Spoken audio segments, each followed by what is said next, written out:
it's back, the Outlander, and I'll be watching like various things on YouTube, and I'm constantly getting all of these ads with AC/DC's Thunderstruck playing over it, and it's like for the new plug-in. Oh yeah, that's electric. right. It's because our phones are listening to us. I know. I don't know. Do I think I should blame Bezos.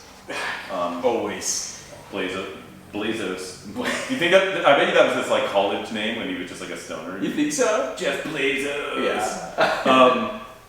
But yeah, if for the uninitiated, is that wait time out real quick? Is that like Steve Handjobs? Ooh, probably. Probably. Maybe RIP, sorry. No, it's been enough time. Come on. That's probably just like the name he gave himself when he was like staring in the mirror by himself, just beating himself up in front of it, just beating. Yeah, exactly.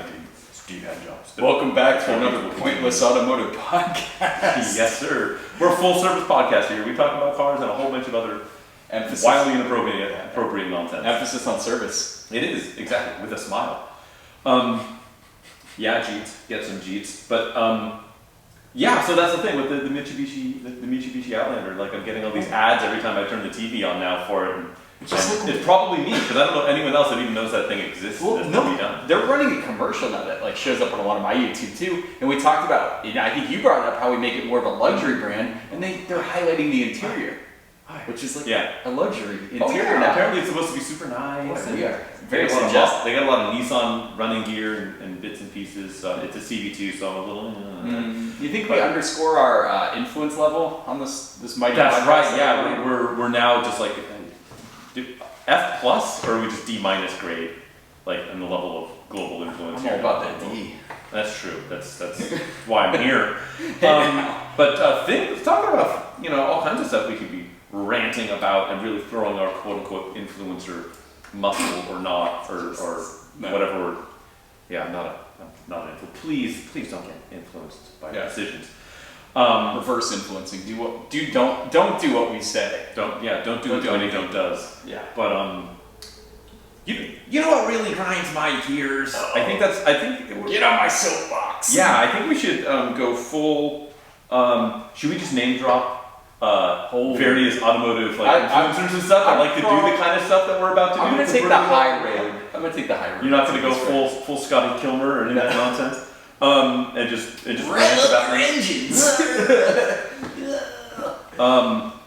Yeah, I've got a buddy of mine who like swears by him, and I almost don't want to give him the time of day. He's that far. To be fair, some of the stuff, like his earlier stuff, was like legit, like DIY hints and advice. Sure. And now it's like when he switched over to clickbait, like this is why I'm leaving the auto industry, and like every title is like that. I'm like, oh my god. Well, he might not be of right mind necessarily, but he is right in the thick of it as far as finding himself a game and an audience. Is this how we're starting our rants?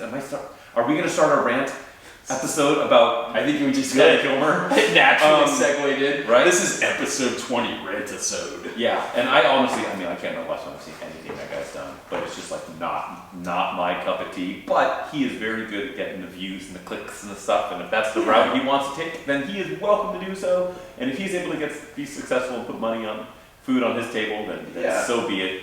He's not hurting anyone. He's not. I don't know. He might be drowning a bag of kittens every night. Like I don't know that he's not. But I mean, the sole motivator behind people to buy 94 Toyota Celicas, I think, at this point. Mm-hmm. I do love like good cars though. It's a great car. Right. Devil's advocate though. Mm-hmm. Love the fact that he's still doing all his work in his driveway. Sure. I mean, come on. You think he bought like another like palatial mansion that's like right down the street, and then like he just like he gets on his like hoverboard and goes down to the mansion every day and like puts on a silk robe, and he's like super like eating caviar. He has all his YouTube money, and then he comes back and he shows people how to fix their 30-year-old turd boxes. Exactly. Yeah, he's driving a Duesenberg SJ around, and he's just like rolling in money. But then he goes back to talking about how the 4AFE Corolla motor is the greatest thing ever produced. You know what? I think we'd appreciate him even more if that actually is happening. Yeah, he goes back and he's just like super articulate. He's got like a British accent actually when he's like off camera. He's like this really rev up your motor cars. Exactly.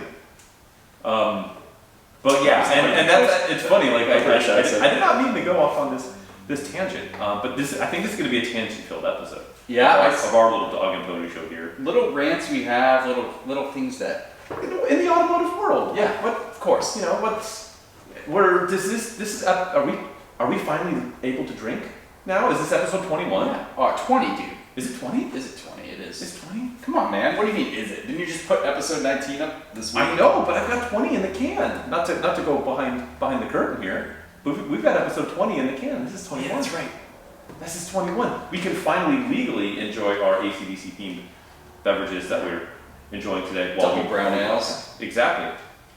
Well, clearly I can't count. The brown note. But the cool thing is, double down and brown ale. We got to, I think, spend F21 here just having a little bit of a rant fest and going about the things that bug us and annoy us and that aren't our favorite things in the automotive world. Because we spend a lot of time basking in positivity here and talking about the stuff that we like and the underappreciated things in the automotive world. But we do have things, at least I know I do, have things in the automotive world, in the full landscape that we play in, the sandbox that we play in, that aren't our favorite and I'm not big fans of. We're usually a shining beacon of positivity. I believe. Should it be every 21 episodes we kind of go in the dark? Put on our sassy pants. APA podcast after dark. Yeah, we don't. Adult swimming only. Exactly. Yeah, maybe when we level up to Patreon status and we've got like an extra episode that you get per month or something like that, then we can have the once a month like after dark episode where like we let our hair down even more. Ooh, OnlyFans. Exactly. It'll be the OnlyFans for only our fans.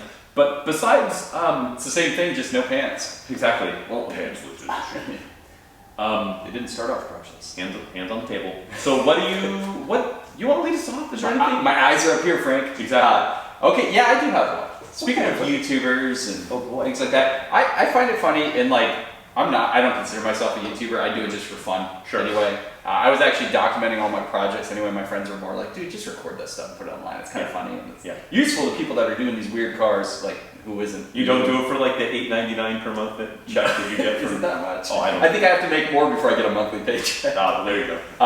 No, but it's like, I think it's funny how there's like the assumption when someone finds out you make like YouTube car videos, they're like, well, why don't you have a Lamborghini? Sure. Why don't you have a Lamborghini, sir? As I look around at all my turd boxes, I think it paints a pretty clear picture. No, I think a lot of that's fake. I think it's a lot of like content driving material. I think, no one's showing their lease on YouTube, right? Like, right. Yeah, their grandma who has dementia is co-signing the loan or whatever it is. Right. From my mom's basement. We're gonna go upstairs. She just called me up for lunch, and then we're gonna grab the keys to my Lamborghini. Right. Yeah. Exactly. And it's just it's weird. It's like an unrealistic expectation. Like I said, like I can't even call myself a YouTuber because I'm not there yet. But I don't know. I think that expectation is really weird, man. And it's just something about casually owning a Lamborghini or something that costs an it's kind of like exuberant amount of money. It's kind of like my wife. Her cousin, my wife. So would her cousin be my cousin-in-law? Is that a thing? We'll go with it. My cousin-in-law. I thought you were. Yeah. Okay. Yeah. No. Yeah, no. I thought you were trying to establish that it was okay. Yeah. No. You're like split roasting. It's my wife. I'm getting into. No. We'll call her my cousin-in-law. She lives out here now, but before she lived in Kentucky. And so a couple of times, my wife would go out there and visit, and she taught like middle school, right? I think it was 8th grade history or something like that. And so my wife would go and visit her and like go hang out and visit the classroom one day and see what's up. Sure. So she'd go out on like a Friday and go meet her and then stay for the weekend. And so every time, like all these kids in Kentucky would be like, oh, you're from California? Okay, so you surf every weekend and everyone you know is an influencer and makes movies and exactly, right. Yeah, and like all people hear something and they expect the next logical step is, if this then that. Sure. And if you say, I make videos for YouTube about cars. It's like, oh, cool. So you got Aventador, right? Or you bought yourself the cheapest Murcielago in the nation, or whatever. You're rebuilding a salvage title exotic. Right? Like that's obviously what you do, right? It's the trend right now, man. But what's wild is it's like, I think it's gone to a point where like, I feel like if it was like 5 years ago, if you went out and you're like, oh, I'm a YouTuber that has this, you know, bright yellow Gallardo, it's like, oh, I'm gonna watch this guy because he has bright yellow Gallardo. Right. Now, like, unless you're literally like, I'm gonna make an overland build of my Chiron. Sure. Like, then you'll get like, oh, that's crazy, I'm gonna watch this. Mm-hmm. But, you know, unless you're doing that, like, you have to be doing like, playing at like multi-million dollar level vehicles to even get attention now. Because as you said, like, every like YouTuber or whatever is like, oh yeah, here's my, right. I just picked up my new, you know, 512 TR Ferrari, or cheapest Ferrari in the country for sale right now. Exactly. Yeah. And then of course the next one that's after that is you with your head in your hand and like a yellow outline around you on the thumbnail that says like, I regret buying my Ferrari. My true cost of ownership. My Ferrari broke again. And it's you like looking like DJ Khaled on that album, Struggling from Success or whatever. Right. You know, yeah, no, I think that's a worthwhile rant because you know, it's, people, the same deal. Like, people, oh, you're a car guy, so like, you know, oh, you've got like a, you know, people maybe lower end, they don't think I've got that. Like, oh, you think I've got some Corvette or something? Or like, I've got this like sandbar. I've got this like old farm truck, and it's like, oh, that's cool. But like, you know, I tell people I'm like at least for the people that may or may not know baseball, I'm like the Billy Bean of the car world, where it's just like, like, okay, this thing is like a lower value for whatever reason, it's underappreciated, that's what's going to interest me. I'll spend $5, $6, $7, $8,000 if I'm feeling really wild and crazy on a car to have for a little bit, only knowing that I'll get that back, if not more, on the other end. Right. You know, like, you know, there's so many people, it's like, oh yeah, I'm a car guy, and then they're just like, yeah, I paid $25,000 over sticker for this like base model C8 Corvette, and I'm just like, oh, like it hurts my soul. It's like I that's the exact opposite of how I like look at the car world and transact, and yeah, I'm right there with you, homie. Right on, right on. What do you got? What really rustles your feathers? I'm gonna kind of stay with where I left off. So like the C8 Corvette thing, where like, so there's two things that I don't like in the automotive world, and that is, and they're both people sort of like peacocking and fronting and puffing their chest out. Sure. Within the automotive world, one of them is like conspicuous consumption through cars, right? So like, you know, I'm gonna go buy the bright yellow Lamborghini or overextend myself on a lease. Sure. Or do whatever, and maybe not Lamborghini, but I'm gonna go buy, you know, the 5-year-old SL. Yeah. And overstretch on it and spend way too much money just as a straight up peacocking maneuver. And maybe I like, and then call myself a car person, even though I might not know about cars, might not be into them. I think I am, but I'm not. And then I just want to spend money and just to drive around and literally use it as an instrument of affluence, right? Be like, look how, and there's a couple ways to do it, right? Like there's the, you know, the bro dozer. Like you don't have your Instagram handle on the side of your Lamborghini? Right, exactly, yeah, the Instagram handle, and it's always just like, you know, Big Balls Lambo or something like that. Big Chungus Among Us. Exactly, and the other one is like,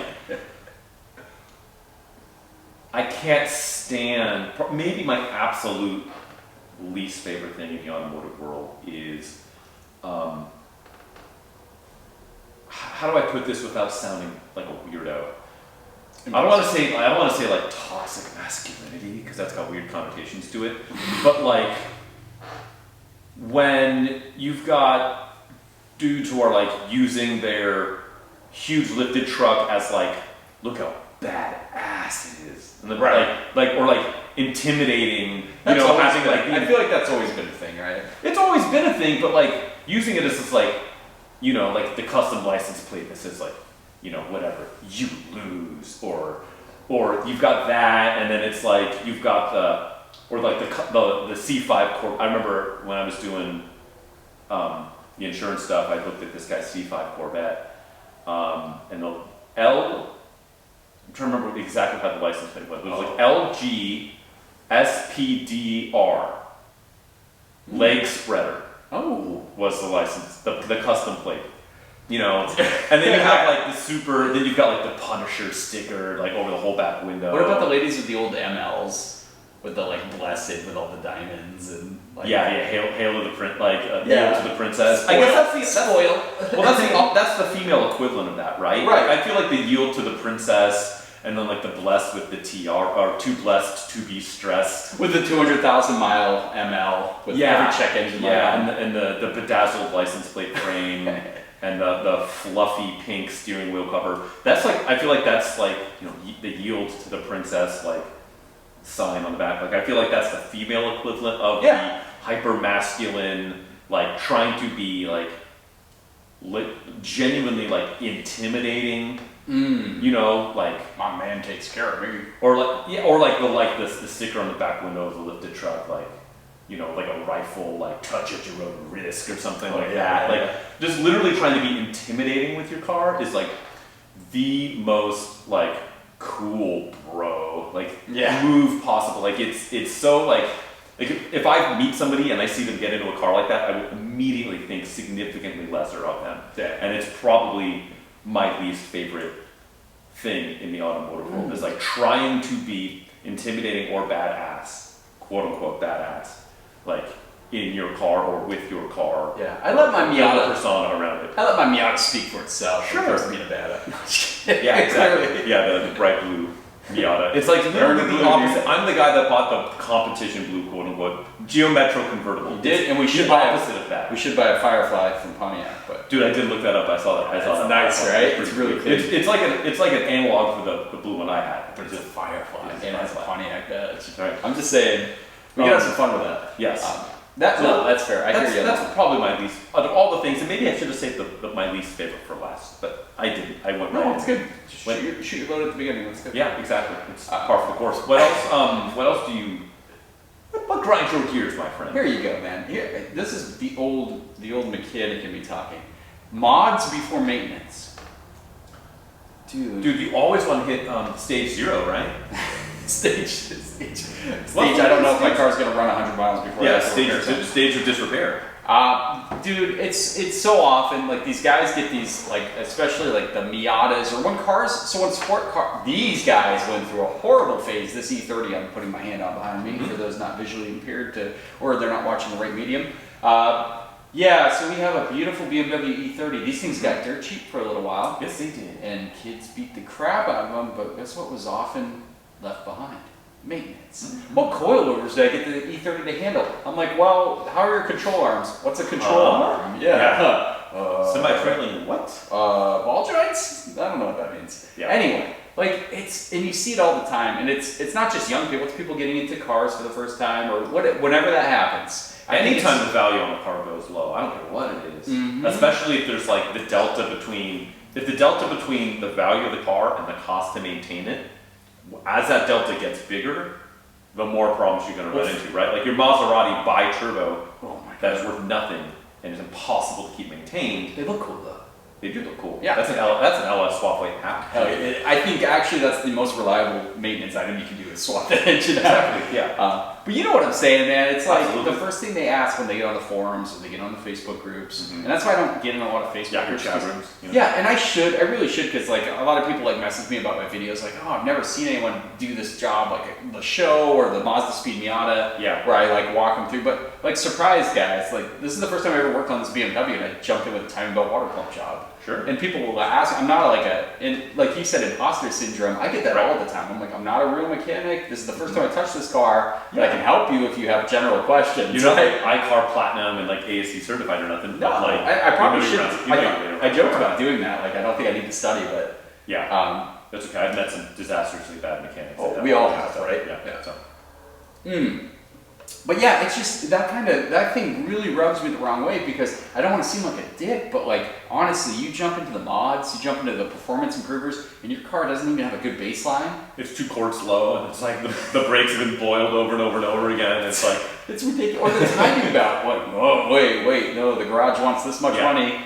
And I don't want to spend the $950 on the timing belt water pump service, but when I can spend, $500 on, you know, headers and a homebrew boost controller. Right, and I could buy Brembo blanks for brakes, but I got these cross-drilled, slotted, friggin' swirly, whatever, different, whatever made-up thing, no-name brand I can put on there that looks so much cooler, that don't stop as well, but look great. It's just, for me, having played this game for a long time, it's the kind that jumps in, man. Mods before maintenance. It gets me going, man. It's like, I'm gonna upgrade the turbo, I bought a Subaru, man, what kind of turbo should I run? How big injectors? And I'm like, well, I mean...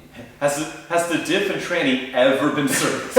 Is it running straight up mud? Yeah, do you own a Toyota Corolla to drive to work after that breaks down? It's, that's it, man, mods before maintenance. I'm trying to think, I feel like I'm trying to think back to when I was a young, impressionable youth.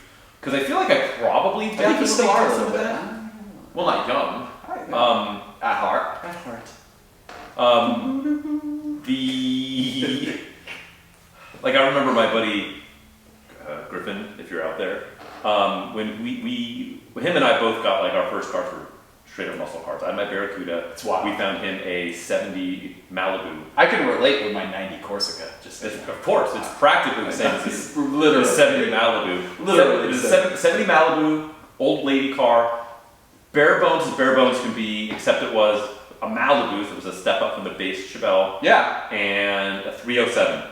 So not a I think 250 would have been the inline six then. Yeah. Console shift, analog clock delete. I'm talking like bare bones. Weight reduction. Exactly. So literally old lady car, original owner, he got it for $1,300. It was a screaming deal. That's a story within itself. Maybe I told it, I don't remember, but I remember God, it's just like, he's like, all right, we gotta start modding it, like immediately, bone-ass stock, right? So what do you do when you're 17 and you decide you're gonna modify free mods? Because you're exhaust. I guarantee something happens. How do you do that at chop off your $0? muffler, dude. We actually just got a power drill and poked about a dozen holes in the bottom of the like factory style Midas coffee can exhaust, and it just sounded so much worse. It was like, okay, now we need to okay, I guess we're gonna be buying you exhaust now because we just it just was like no good. It was not good.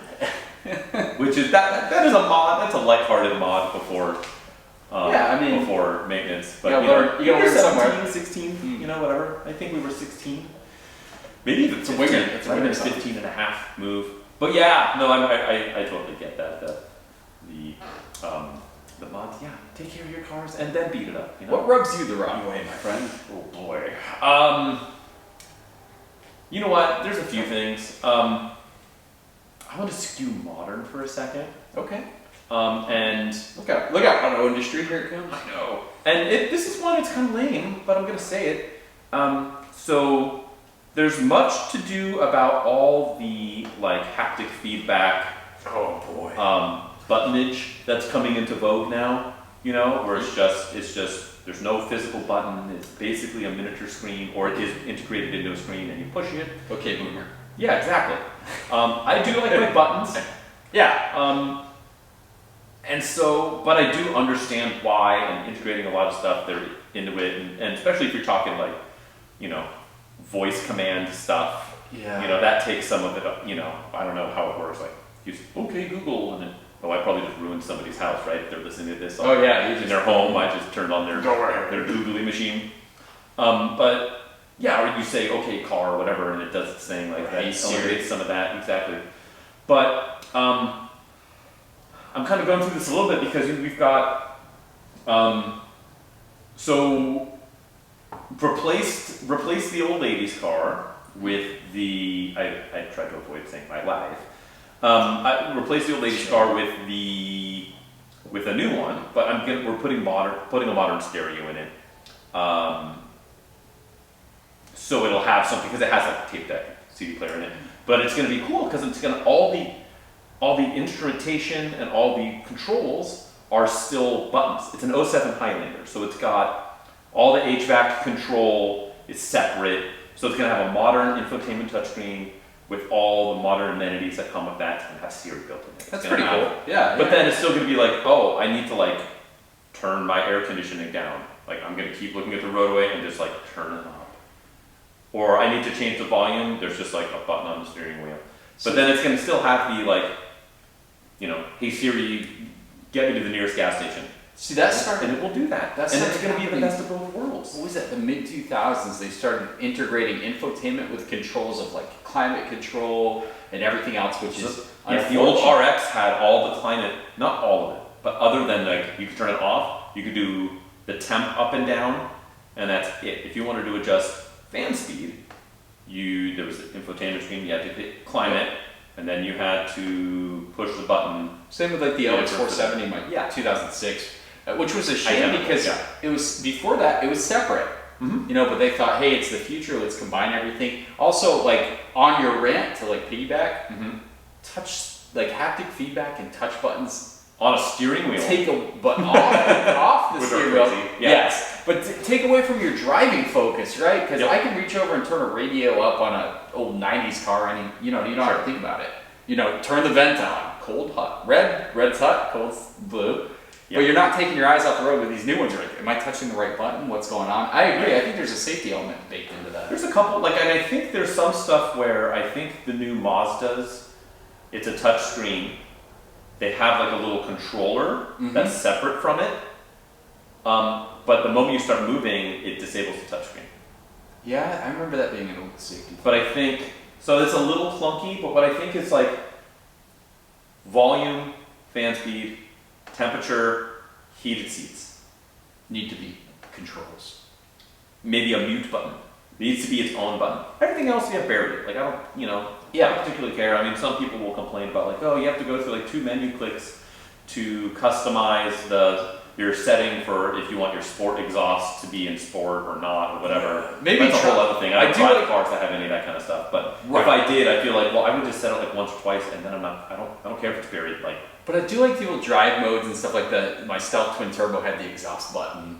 And had like, sport is a button. That's cool. I like that. But like if you have the sport button, that's fine. But like if you have to to customize your sport button, if you have to click through like 4 clicks or something, that's fine.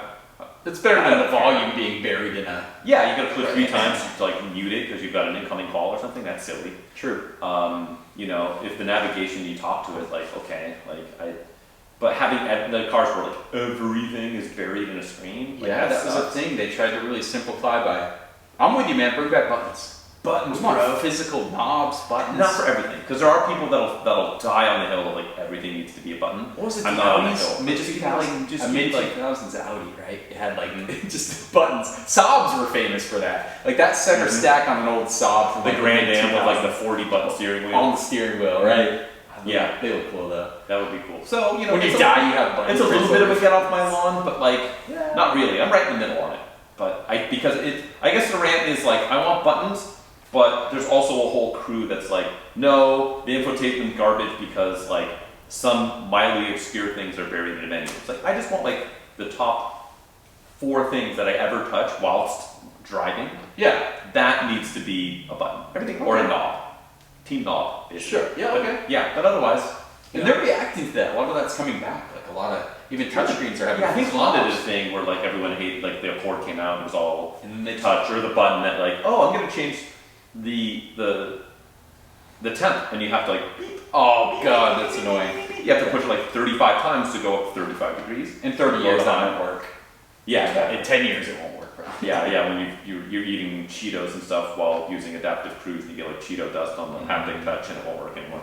It's worth it. Sacrifice. Sometimes you get dusted. We're not doing PCP yet. Go ahead and what else you got? What else? Very good, man. I'm gonna say this.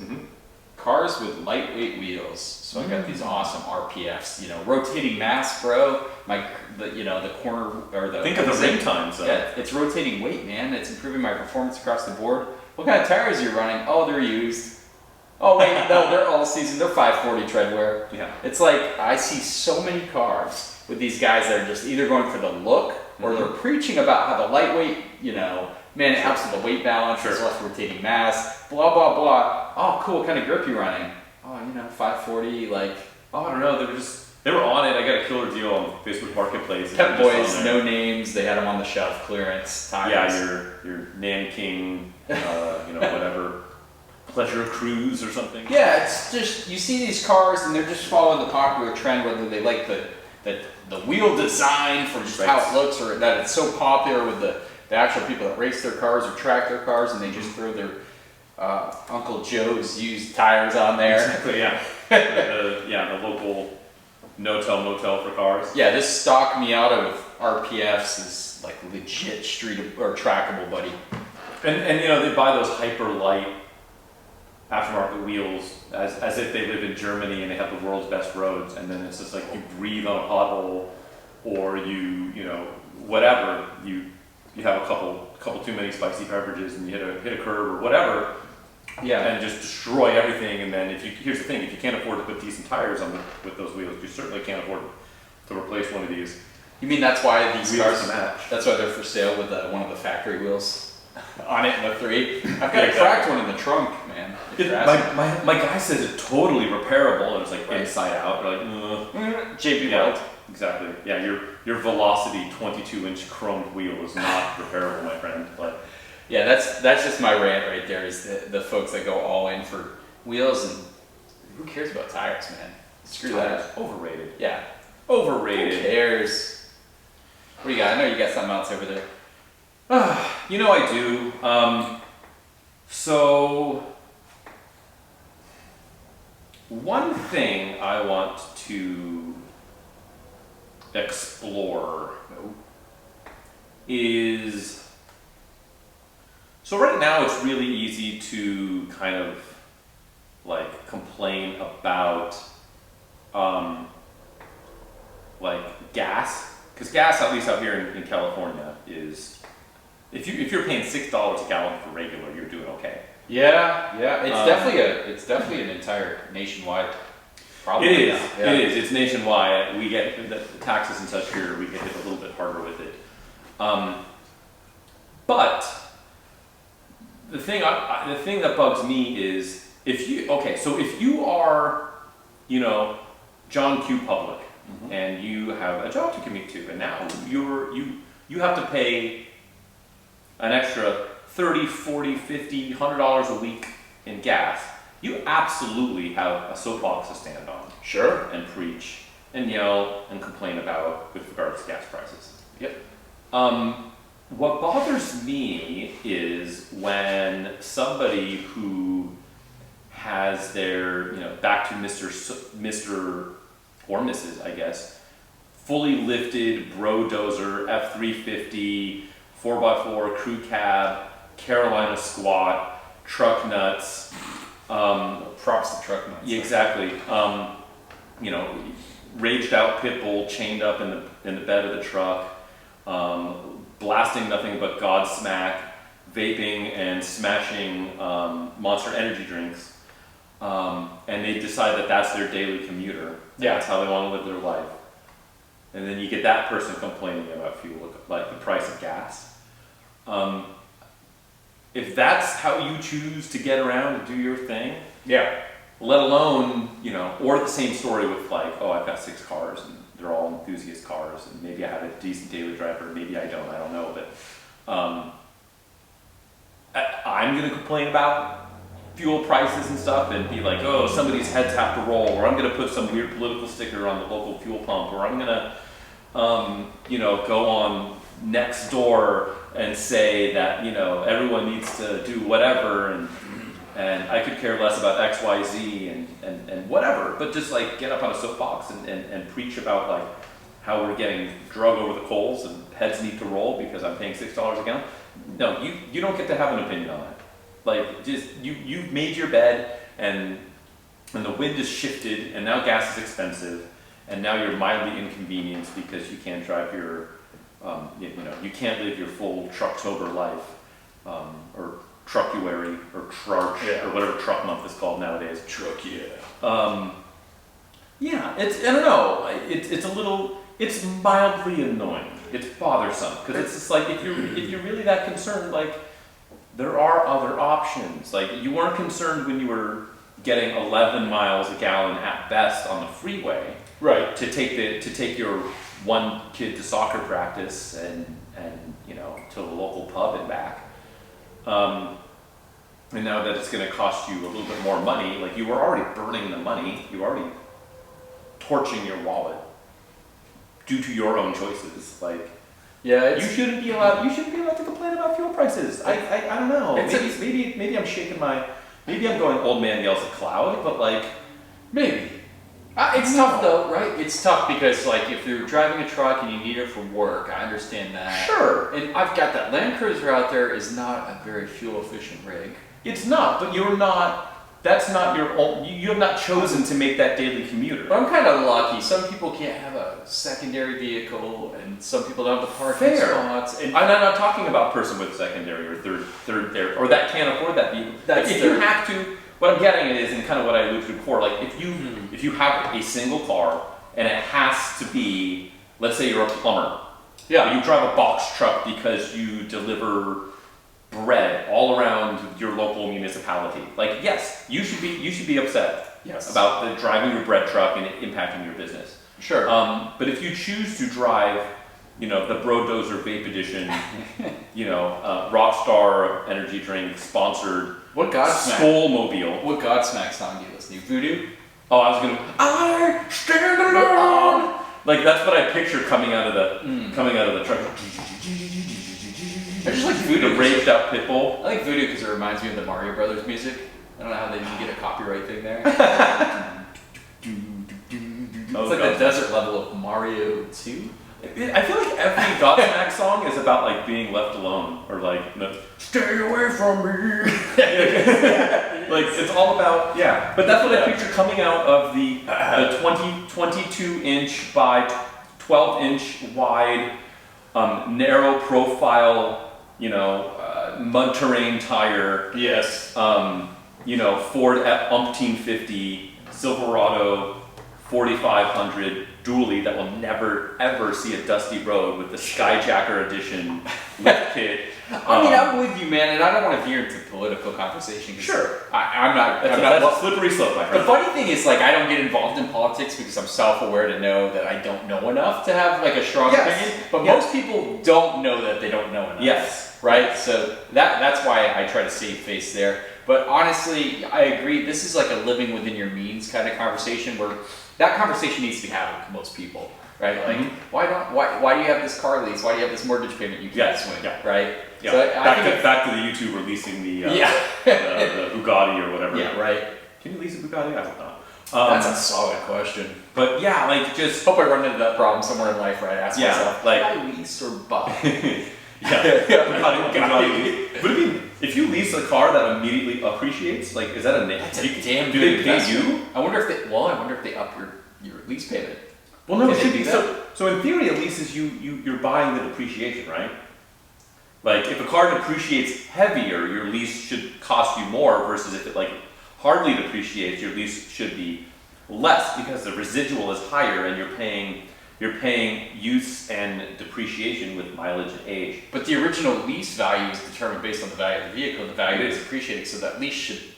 But what I'm saying is, if let's say it was like a LaFerrari, right, where like you had to like, or how about this, the new Ford GT, where like you had to fillet someone at Ford corporate and have had to do all these things to be able to be on special John lists. Cena. Exactly, like John Cena, who then tried to sell his and he got in trouble. And like you had to say you couldn't sell it. You didn't see me sell this. No, exactly. I did the John Cena thing for this. I think. Who knows? John Cena is too busy doing like weird commercials now for like Equifax or whatever it is. That's weird. But if it's based on the purchase, the sticker price, and then miles, and then projected residual value, if it's something where like the MSRP was $350, but because of all the restrictions, 3 years later, it's $1 million car. Yeah. If you lease it, do they pay you? Because it's like inverse, it's appreciating instead of depreciation, so its residual is higher than the MSRP. How's it work with your buyout too? What's your buyout price? They pay you. Well, wouldn't the buyout price? They got to pay it to you because you're like it was based off of the MSRP, and like that's probably why they don't lease these cars. It's like you get to keep it or return it, and we'll pay you like $400,000 or whatever. Yeah, that's probably why they don't lease vehicles. That's probably why not. That's why they're cool with like C-Class Mercedes. Exactly. So, like, you want to buy it out, it's worth like half of what you're going to buy it out for. C250 or whatever. Yeah, exactly. A220. I drive a Mercedes. Exactly. So that's my thing is, yes, you're allowed to complain about fuel prices if it actually impacts you and your business, and not because you choose to drive as a choice. Yeah. A genuine choice, like a lifted Excursion Triton V10 with, you know, with whatever, when you absolutely don't have to. If you have 12 kids and you need that, okay, like you've got it right. Well, you know. Yeah, and I want to add something to that. Please do. I don't want this to count as my rant, but truck exhausts. Oh, you don't like the basketball hoop smokestack. What the coming out actual the side? F do you want your truck selling? Like, listen to that.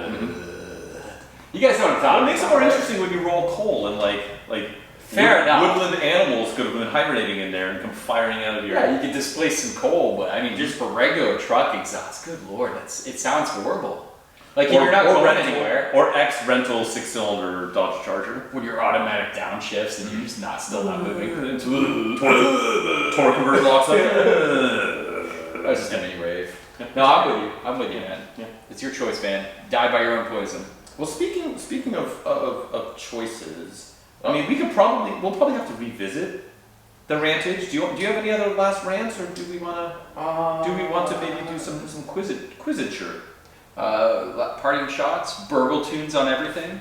Yeah, I feel like that ship has sailed a little bit. I think we're kind of reining that in a little bit. Yeah, it's getting annoying. And then car ads, I did want to mention the one thing. I know we talked about car ads before, guys, but I still see so many car ads where the price is good, the pictures are good, the description is good, up until that last sentence. Do not save this for the last sentence, that your car is salvaged.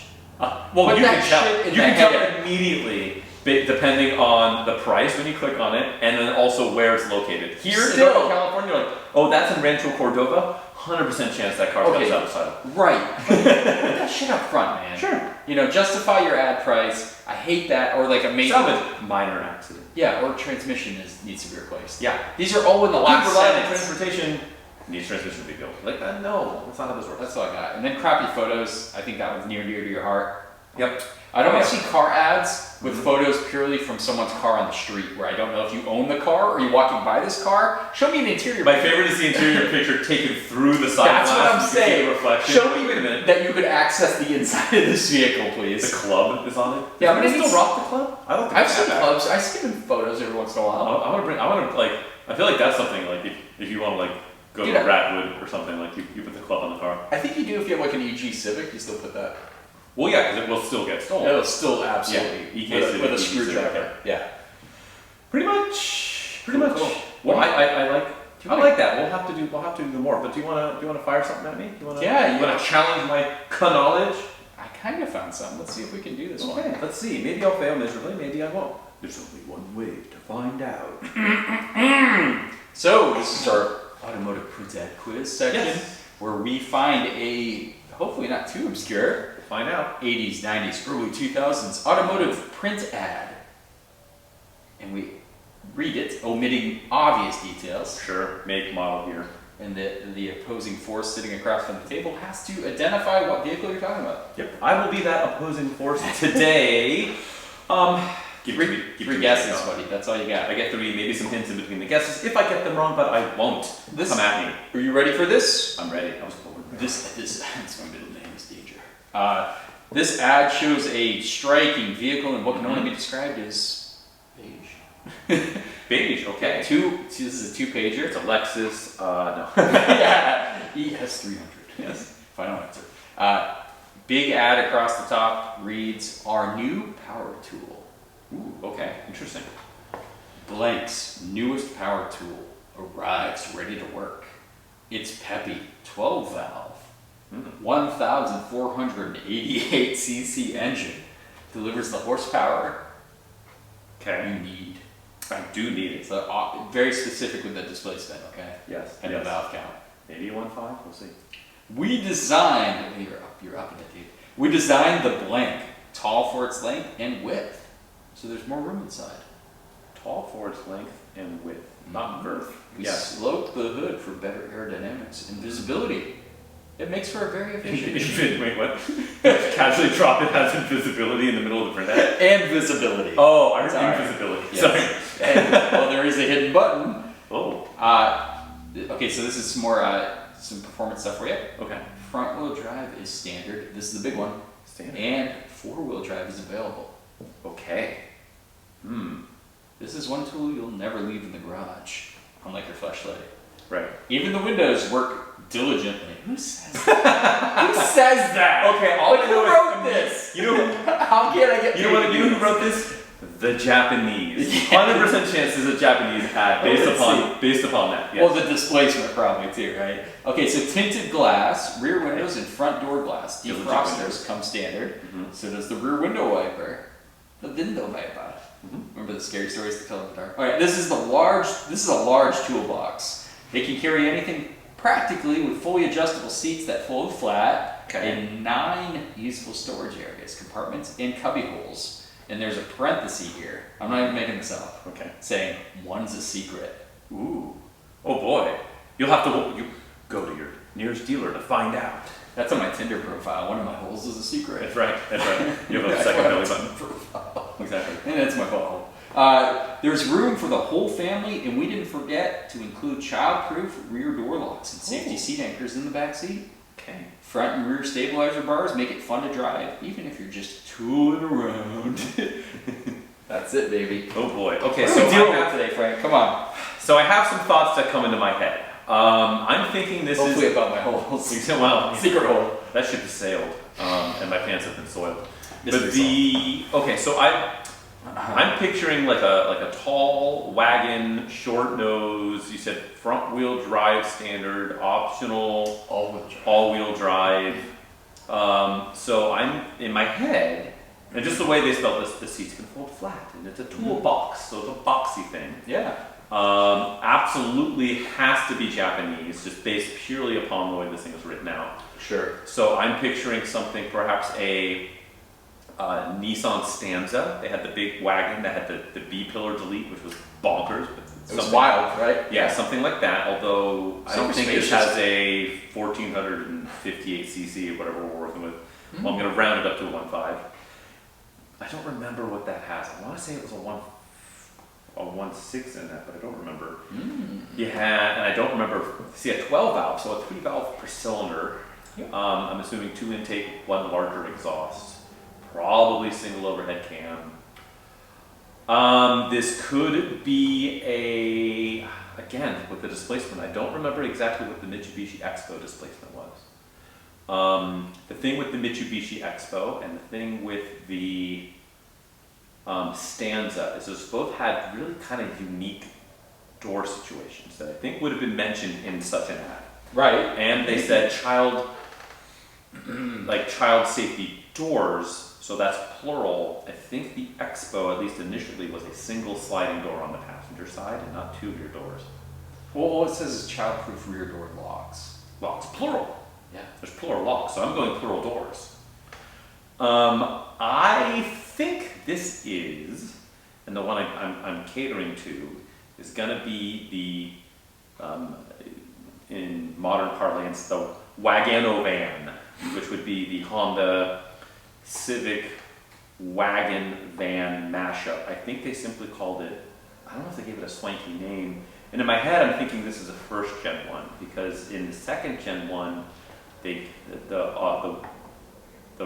real-time all-wheel drive was much more of a marketing point that I think they would have hit on it here. And I don't think it existed in the first one. So yeah. I think this is a Honda Civic wagon with available all-wheel drive. Tall boy van wagon mashup. Final answer. Circa 1985. Okay. So a lot of people were doing this at the time. You talked about your Tercel wagon. Yes. Which was a direct competitor to what Honda was offering. It was, and the Tercel wagon was also, I believe, a 1.5. Yeah. I'm thinking about so there were a lot of them, but the 3A. What if I told you our new power tool had an H badge on it? Big ol' H. Hey! That's right. That is the H is for hey now. The 1986 Honda Civic wagon. That's it. It was 86 too. It is 86. Oh, baby. right on the nose. Right on it. Yeah. So, Because I couldn't remember if they released that in 85 for the first gen one or 86. I don't know. But either way, 86. Very cool car when it came out. Cool. Super, and it's just like the Stanzas and the other. What was the other one you mentioned a lot? The Mitsubishi Expo. The Expo. These and things were small footprint cars that had an actual amazing amount of space inside, you know, F safety features. I can't think of a modern equivalent, probably because of safety restriction stuff. Right, it has to be. And visibility in these things, the greenhouse was wild. Like, no problem with the visibility, and they felt big and spacious in area, but they were actually super small. Yeah, and part of it's funny, like if you ever get back in anything like that, of that era, and you like open and shut the door and sit in it, and then you're like, the door is made of nothing. Oh yeah. There's like everything is paper thin, so like you have this great big interior and a smaller exterior because it's made of tinfoil. I mean, right. And I think what it was, like even with all-wheel drive option, the pillars were nothing. Pounds maybe. Yeah, the pillars were nothing, which added to that increase. Yeah. It was just cool, man. I really always liked those designs. I always thought it was like a real good way to throw a lot of people in a car. Even my Tracer was like that. Just F safety, man. F safety in the name of ergonomics, squeezing people in and visibility. So you nailed it, man. First guess again. We're on a streak. We are on a streak. And part of what I was thinking is like I was like I think the 12 valve. I don't remember what they called that motor. It wasn't an A series motor. The A series motor was the 2 liter they had in like that whatever Gen Accord.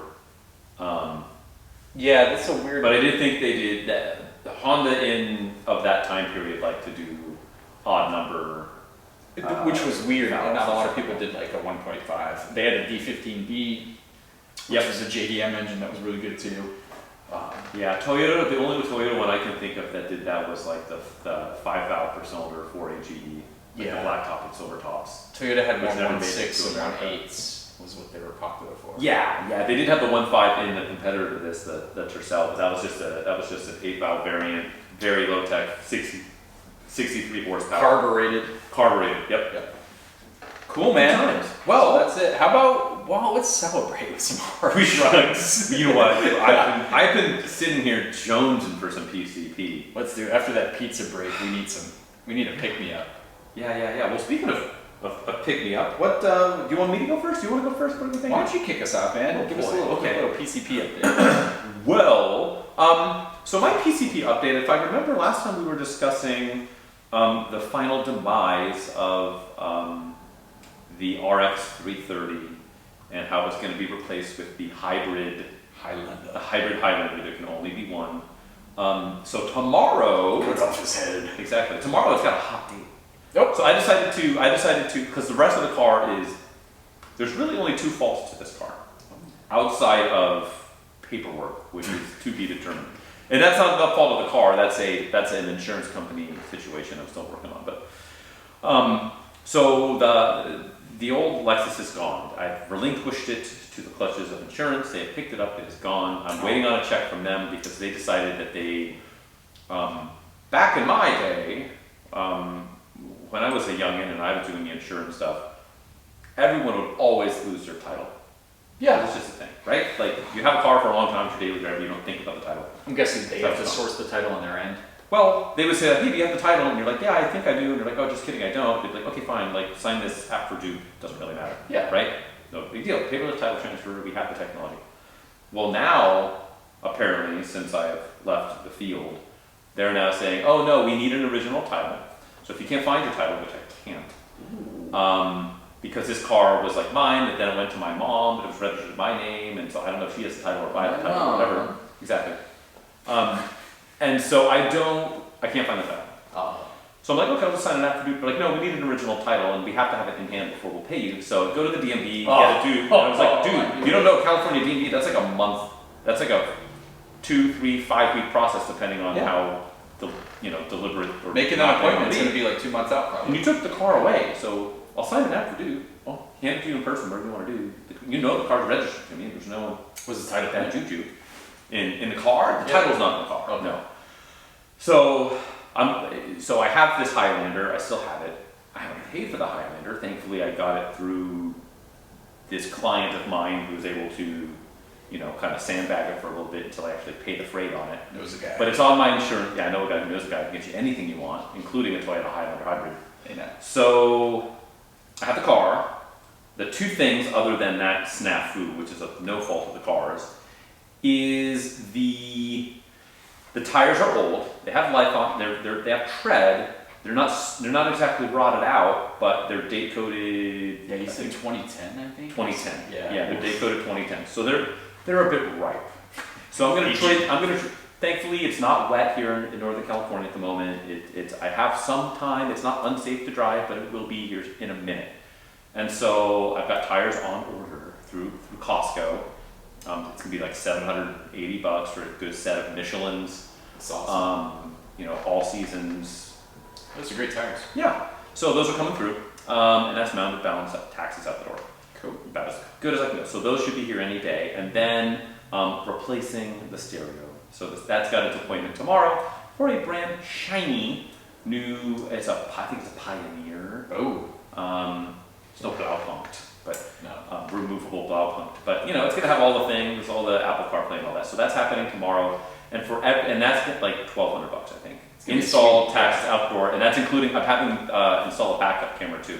I've done this work. I could do it again, but I'm not. The interior is so nice. You ran out of twisters and zip ties. Yeah, exactly. Yeah, I ran out of wire nuts and random speaker wire. No, I could conceivably do it, but for not a lot more money, I'm gonna let a professional do it. Fair enough. Quick turnaround time, so my wife isn't without a car for a little bit because I'll screw something up. They're gonna make it so it'll adapt to the original OEM stereo controls. So cool, yeah. It's so it'll be for less than another $2,000 on top.